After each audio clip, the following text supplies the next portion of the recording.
On peut s'imaginer la scène un instant. C'est le matin, une femme met un tailleur impeccable. Elle s'en va diriger des réunions stratégiques, au sommet de son art. Elle donne des conférences, elle incarne le leadership.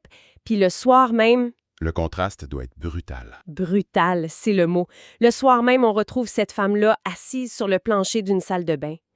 Totalement impuissante. Mon Dieu. Elle regarde sa fille qui est en pleine crise de désorganisation puis qui est littéralement en train de manger les murs de gyps. Wow. C'est une image qui frappe tellement fort. Ouais, c'est le grand écart vertigineux que vivait Franz Hutcheson. Et c'est exactement ce qui nous amène à notre sujet du jour pour cette exploration en profondeur. Je suis vraiment fasciné par ce sujet-là parce que ça résume parfaitement la fracture entre le monde extérieur, la performance, puis la réalité viscérale de la neurodivergence à huis clos. Tellement.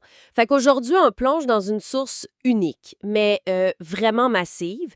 C'est le livre de Franz Hutcheson qui s'intitule « À toi, ma vie différente ». Avec un sous-titre qui annonce déjà la couleur, hein? Oui. Ce que la maternité m'a appris sur l'amour, la résilience et l'autisme. Notre mission aujourd'hui, c'est de décortiquer ce parcours-là. C'est brut, c'est sans filtre. Dans le fond, c'est de voir comment on passe de la survie individuelle face à un système défaillant à la création d'un mouvement collectif. C'est ça l'objectif. Et pour notre auditoire, peu importe le domaine dans lequel les gens évoluent, ce n'est pas juste une histoire sur l'autisme. Non, vraiment pas. C'est un cours de maître sur le leadership personnel quand tout le reste s'écroule. Bon, décortiquons un peu tout ça. Le point de départ, c'est Daphné, la fille de l'auteur. Elle a connu ce qu'on appelle une errance diagnostique sévère. Oui, puis quand on dit sévère, on pèse le mot. C'est ça. Le diagnostic final de trouble du spectre de l'autisme, le fameux TSA, il est juste tombé à l'âge de 19 ans. 19 ans! C'est énorme. Avant ça, mettons vers 3 ans, on parlait de dysphasie puis de dyspraxie. Juste pour clarifier ces termes-là, pour ceux qui nous écoutent, la dysphasie puis la dyspraxie à cet âge-là, c'est un trouble profond du développement du langage et de la coordination. Donc le corps suit juste pas ce que le cerveau veut faire. Exactement. C'est comme si le cerveau de l'enfant veut communiquer ou faire un geste, mais le signal électrique se perd en chemin vers les muscles. Ça doit être tellement frustrant. Totalement. L'enfant est prisonnier de son corps. Ça génère une frustration colossale qui finit souvent par des crises. Et après ça, l'étiquette a encore changé. On est passé à une déficience intellectuelle sévère avec des troubles graves du comportement. Ça a pris 19 ans, je le rappelle. C'est un marathon. Puis pendant ce temps-là, le livre mentionne qu'ils ont essayé 22 médicaments différents. Ah ouais, 22. C'est ahurissant. 22, j'en revenais pas. Ça donne l'impression que la psychiatrie y allait par essai-erreur. Un peu comme si on jouait aux fléchettes avec la neurochimie d'une petite fille. C'est une excellente analogie, puis c'est malheureusement la réalité. Quand il n'y a pas de diagnostic clair, on traite les symptômes un par un. Fait qu'on ajoute une pilule par-dessus l'autre. Ouais. Mettons un sédatif pour l'agressivité, après ça, un stimulant pour l'attention, puis un autre médicament pour contrer les effets secondaires du premier. C'est un cercle vicieux. Le système nerveux de Daphné devenait un vrai champ de bataille pharmacologique. Puis pendant ce temps-là, cet enfant-là a subi 5 expulsions scolaires. Aucun milieu n'était adapté pour elle.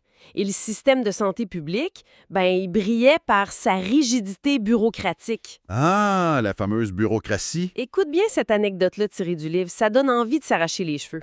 L'auteur arrive au CLSC, ce qu'on appelle aujourd'hui le CIS 110 dans sa région. OK. Elle est complètement au bout du rouleau, Daphné est dans ses bras en pleine crise, elle se frappe la tête contre l'épaule de sa mère. C'est l'urgence totale. La mère arrive au comptoir pour de l'aide, puis l'agente d'accueil la regarde froidement, puis lui dit « Madame, vous avez oublié de remplir la page 9. » Voyons donc. Sur 15 pages de formulaire. C'est vraiment la collision frontale entre la souffrance humaine puis l'administration. C'est comme demander à quelqu'un de remplir un rapport d'impôt hyper complexe pendant que sa maison est en train de brûler juste devant lui. L'analogie est redoutable parce que ça explique très bien la faillite du système. On exige une organisation parfaite de quelqu'un qui est littéralement en mode survie. Complètement effondré. Oui. D'un point de vue clinique, ce qu'elle décrit tout au long de ces années-là, c'est ce que la chercheuse Pauline Boss appelle le deuil ambigu. Le deuil ambigu, je présume que c'est parce que la personne est physiquement là, mais qu'on a perdu autre chose. C'est exactement ça. Contrairement à un deuil normal où la finalité est super claire, le deuil ambigu, c'est la perte d'un futur qu'on avait imaginé. Ah, je comprends. C'est faire le deuil de la vie qu'on avait projetée pour son enfant, alors que l'enfant, il respire juste à côté de nous. Ça doit créer une dissonance cognitive vraiment épuisante. C'est très lourd. D'ailleurs, elle cite Statistique Canada là-dessus. Près de 60% des parents d'enfants autistes vivent un épuisement émotionnel, du stress chronique ou de la dépression. Fait que ce n'est vraiment pas une défaillance individuelle de la mère, c'est le système qui lâche. Exactement. Puis cette défaillance-là, elle crée une onde de choc. Ça ne frappe pas juste Daphné puis sa mère. Ça s'infiltre dans toutes les craques de l'écosystème familial. Ça touche tout le monde autour. Le livre est super transparent là-dessus. Le mariage de l'auteur n'a pas survécu. L'hypervigilance permanente a tout consumé. Faut vraiment comprendre ce que ça implique, l'hypervigilance dans ce contexte-là. Ce n'est pas juste être inquiet au parc, j'imagine. Non, pas du tout. C'est un état physiologique altéré. C'est vivre 24 heures sur 24 avec le niveau d'adrénaline et de cortisol de quelqu'un qui est traqué par un prédateur. Mon Dieu. Le corps est toujours prêt à bondir, à intercepter un coup. Quand un couple vit là-dedans, la spontanéité puis l'intimité, ça n'existe plus. Ils deviennent des gestionnaires de crise. Ouais, une équipe qui opère par cœur de travail, dans le fond. Puis c'est là que cette hypervigilance-là fait une autre victime collatérale. C'est la personne qui m'a le plus touchée dans la lecture. La petite sœur. Oui, Chloé, la cadette. Sa mère l'appelle tendrement la petite rouquine. Le livre la décrit comme une enfant de l'ombre. C'est une expression tellement forte. Celle qui comprend vite qu'elle ne doit pas faire de vagues. Elle réprime ses propres besoins pour pas surcharger le système. Il y a une scène dans le livre qui illustre ça parfaitement. Ah oui, la fuite en pleine nuit. Ouais, la mère sent une crise majeure arriver, puis elle fuit la maison avec ses 2 filles pour se réfugier dans un hôtel dans les Laurentides. Juste pour trouver un terrain neutre, tu sais. Exact. Puis dans l'auto, t'as Daphné qui s'agite frénétiquement, puis Chloé qui dort paisiblement la tête contre la portière. C'est d'une tristesse. C'est une dualité incroyable. La tempête d'un bord, puis le calme forcé d'une enfant qui a appris à s'effacer de l'autre. La mère porte une culpabilité écrasante face à ça. Elle raconte toutes les fois où elle a dû annuler le soccer ou la gymnastique de Chloé à la dernière minute. À cause des urgences médicales de Daphné. Ouais.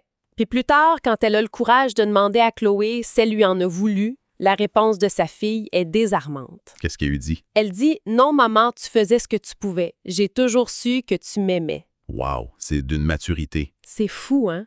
Ça amène une grosse réflexion pour notre société. Comment on peut mieux soutenir ses frères et sœurs neurotypiques? Ces piliers silencieux, dans le fond. Exactement. Ils absorbent énormément de stress sans rien dire. Ce qui est fascinant ici, c'est de voir la trajectoire de Chloé.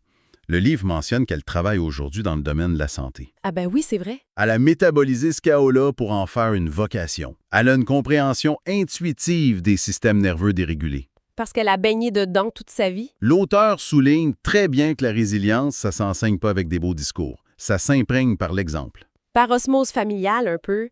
Mais justement, pour transmettre ça, faut tenir debout soi-même. Ce qui n'était plus le cas de l'auteur à un certain point. Non, elle est en train de s'effacer complètement. À force d'essayer de réparer Daphné pour qu'elle rentre dans le moule, la mère disparaissait. C'est le fameux point de bascule, l'épuisement total. Fait qu'elle devait trouver une base de sécurité pour elle. C'est là que l'environnement extérieur est venu jouer un rôle. L'arrivée de Claude. Oui, son nouveau partenaire. Puis contrairement au film, il n'arrive pas sur un cheval blanc pour la sauver ou régler les problèmes. Il fait quoi d'abord? Il offre juste une présence stable. Il fait redescendre la pression, puis c'est dans ce petit espace de sécurité-là qu'elle réussit à structurer sa bouée de sauvetage. Le modèle CARE. Le modèle CARE, C-A-R-E. Ce n'est pas né dans un laboratoire, ça. Non. C'est forgé dans le chaos de la vraie vie. Fait que décortico, ça. Le C, c'est pour calmer, mais pas dire « calme-toi ».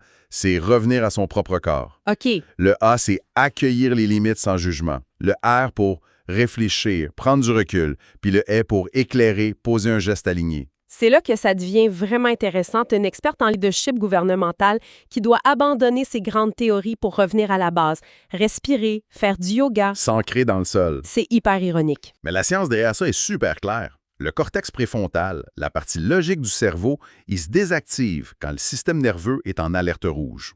On ne peut pas raisonner avec la panique, tu sais. C'est impossible.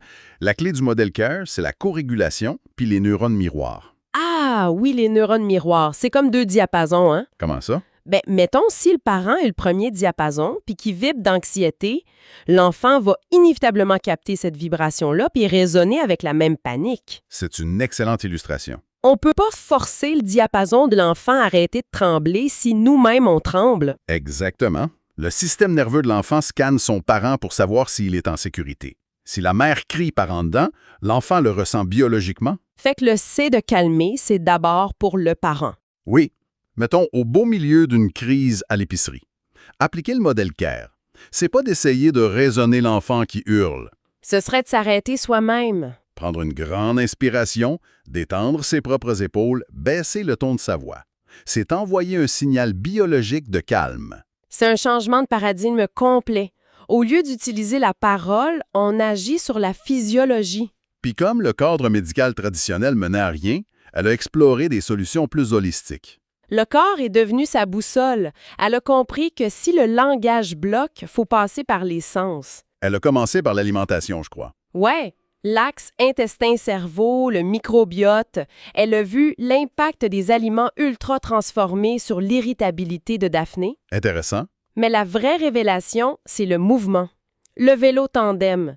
Elles se sont mises à pédaler ensemble. Le vélo tandem, c'est génial sur le plan neurologique. C'est un mouvement bilatéral, rythmique, puis prévisible. Ça apaise le système nerveux, hein? Ça contourne carrément l'amygdale, qui est le centre de la part. En pédalant avec sa mère, le rythme cardiaque de Daphné se calait sur le mouvement. Le corps comprenait qu'il était en sécurité. Exact. C'est un message très clair pour le cerveau. C'est tellement fou qu'elles ont même installé un tapis roulant au milieu du salon pour reproduire cet effet-là à la maison. Puis elle a aussi exploré les sons, non? Oui, la méthode Tomatis, l'ASMR, puis des fréquences comme le 432 Hz et le 528 Hz. C'est ce qui a mené à son programme PEDA Yoga. OK, mais si on relie ça à la vue d'ensemble, certains dans notre auditoire pourraient entendre fréquences sonores et crier à la pseudoscience. Oui, le fameux scepticisme. Comment elle évite ce piège-là? L'auteur ne vend pas de remède miracle. Elle s'aligne sur des recherches solides, comme la théorie polyvagale du Dr Stephen Porges. En termes simples, ça veut dire quoi cette théorie-là? En gros, le nerf vague relie le cerveau aux organes. Porges a prouvé que notre système nerveux évalue la sécurité de l'environnement de façon inconsciente. C'est la neuroception, c'est ça? C'est ça. Les sons de basse fréquence, réguliers comme une voix douce ou certaines musiques, imitent les signaux de sécurité des mammifères. Fait que ça dit au cœur de ralentir. Écouter du 432 Hz, c'est pas de la magie. C'est un signal acoustique qui désamorce les défenses du cerveau. C'est fascinant d'expliquer l'intuition d'une mère par la science de même. D'ailleurs, elle assume totalement ses recherches hors des sentiers battus. Elle est même allée voir un chaman au Brésil. Hein? Oui, le fameux John of God. On pourrait encore parler de pensée magique. Pourquoi une gestionnaire rationnelle fait ça? Elle est super lucide là-dessus. Elle prétend pas que ça a guéri sa fille. Le but, c'était l'intention. Trouver un espace pour elle. Oui. Elle était dans une pièce avec d'autres mères épuisées du monde entier. Pour la première fois, elle a pu pleurer sans honte. C'est hyper vulnérable de l'admettre. Mais cette nécessité-là d'être toujours alerte, ça nous amène vers la partie la plus sombre de l'œuvre. La vulnérabilité adulte. Daphné grandit, puis la transition vers l'âge adulte pour les personnes neurodivergentes, c'est pas juste une étape, c'est tomber en bas d'une falaise. Le filet de sécurité de l'école disparaît. Exactement. Puis là, le livre aborde un événement glaçant. Un jour, la mère écoute les nouvelles. Puis qu'est-ce qu'elle voit? Elle voit la face d'un homme arrêté pour agression sexuelle sur des personnes ayant une déficience intellectuelle. Oh, mon Dieu!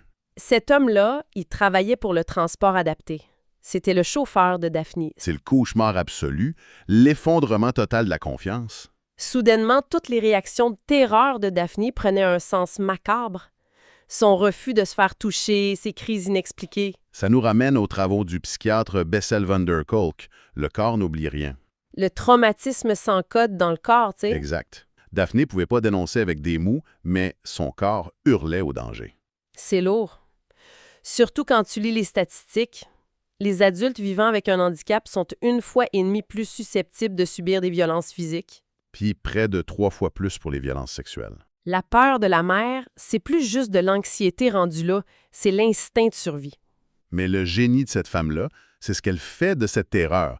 Au lieu de se laisser détruire par la rage, elle crée un projet sociétal. Le projet Mavilan, Oui, c'est pas juste un centre hospitalier froid, c'est un milieu de vie inclusif basé sur l'économie sociale. puis la distinction est majeure. Au lieu de forcer les personnes neurodivergentes à s'adapter à des structures rigides, Mavila est conçue autour de leurs besoins à eux. C'est le modèle CARE à l'échelle d'une communauté. Exactement. C'est créer un sanctuaire où la dignité n'est pas négociable. Prendre sa pire père de mère, qui va protéger ma fille quand je serai plus là. Puis en faire une institution qui protège les enfants des autres, c'est incroyable. C'est le véritable héritage de France Hutchinson. Elle bâtit un environnement pour que la prochaine génération de parents n'ait pas à se battre contre les mêmes murs.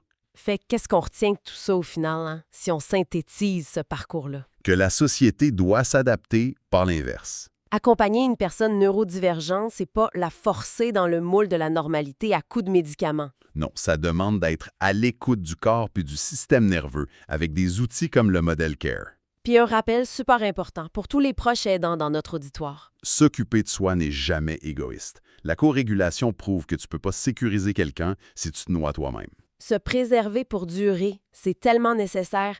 Ça nous amène à repenser notre vision de l'encadrement social. Vraiment. Puis on mesure souvent le succès d'une société par son économie ou sa technologie. Ouais. Mais peut-être qu'on se trompe de barème.